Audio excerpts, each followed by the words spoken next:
শুধু দর্শক, আমরা দেখতে পাচ্ছি জাতীয় প্রেস ক্লাবের সামনে একজন ভদ্র মহিলা, উনি একটি ব্যানার টানিয়েছেন এবং একক মানববন্ধন করছেন এবং সংসদ প্রধান বাংলাদেশ সরকারের কাছে ওনার বিচারের দাবি, এবং বিচারের দাবিতে উনি এসেছেন। উনি নির্যাতিত হয়েছিলেন, সেই ছবি দেখতে পাচ্ছি, মোবাইল নাম্বার আছে, আমি দেখিয়ে যাচ্ছি। পাশাপাশি উনি কি বলেছেন সেটাও আমি দেখিয়ে যাচ্ছি। এখন আমি ওনার কাছে শুনবো। আপনার মূল বিষয়টি কি, নাম পরিচয় দিয়ে বলুন, কি চাচ্ছেন আপনি? জাতীয় প্রেস ক্লাবের সামনে এসেছেন।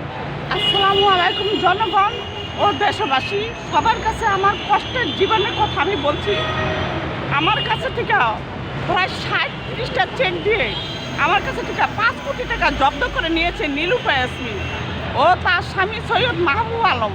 সে সেগুনবাগিচা ক্যাশিয়ারের পদে চাকরি করে।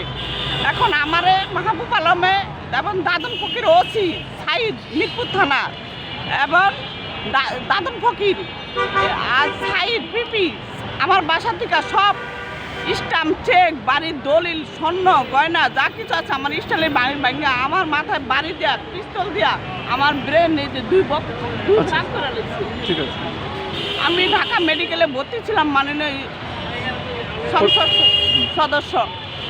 আমি মাননীয় সংসদ প্রধানমন্ত্রী কার্যালয়ে আমি বিচারও দিয়েছি এবং তারিখ দেওয়ার প্রধানমন্ত্রীর কাছে বিচার দেওয়া হয়েছে। তার বাসায় আমি গিয়েছিলাম, কিন্তু সে বলছে আমার এটা দেখবে। এখন সেগুনবাগিচা সে আমার টাকাগুলো আজকে 10 বছর যাবৎ আমার টাকাগুলো আত্মসাৎ করে নিয়েছে। আমার সোনালী ব্যাংকের থেকে 3 কোটি টাকা নিয়েছে। সেগুনবাগিচা সে কি করে, ঠিকানা জানেন? হ্যাঁ, সে ক্যাশিয়ার পদে ওই বিল্ডিংয়ে চাকরি করে। কি নাম? সৈয়দ মাহবুব আলম। কি তার অফিসের নাম কি? বাণিজ্য মন্ত্রণালয়। ও, বাণিজ্য মন্ত্রণালয়। হ্যাঁ। আচ্ছা, ঠিক আছে, আপনার নাম ঠিকানাটা বলুন। আমার নাম তানিয়া আক্তার, আমার গ্রাম উত্তরকার, পোস্ট জেলা মুন্সিগঞ্জ। ঠিক আছে, আপনি ন্যায় বিচার চান? আমি ন্যায় বিচার চাই সরকারের কাছে। সরকার আমাকে পাঠাচ্ছে ন্যায় বিচারের জন্য। জনগণের কাছে আমার একটাই আবেদন, আমার অনেক নির্যাতিত করছে পুলিশ দিয়া। আমার 3 বছর ধরে আমার আটকা রেখে আমার অনেক নির্যাতন, আমার জামা কাপড় সব কিছু ছিঁড়ে ফিরে ফেলছে পুলিশ। কোন সরকারের আমলে এটা হয়েছে? এটা হাসিনা আওয়ামী লীগের নেতা কর্মী। ও আমার লোকে প্রতারণা করে আমার বাসা থেকে চেক, স্টাম্প, দলিল সব নিয়ে গেছে।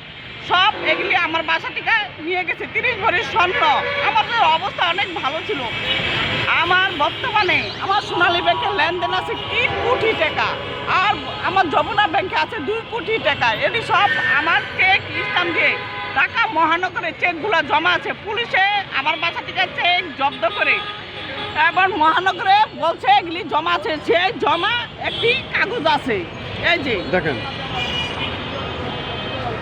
এখন বাংলাদেশ প্রধানমন্ত্রীর কাছে একটা বিচার চাচ্ছি, সেখানে একটি কাগজ দেওয়া আছে।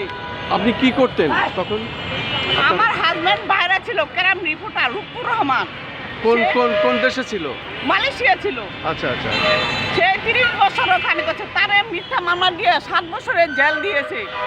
মাননীয় সরকারের কাছে আমি বিচার চাই, যেন আমার স্বামীটারে 7 বছরের জেল হয়ে গেছে।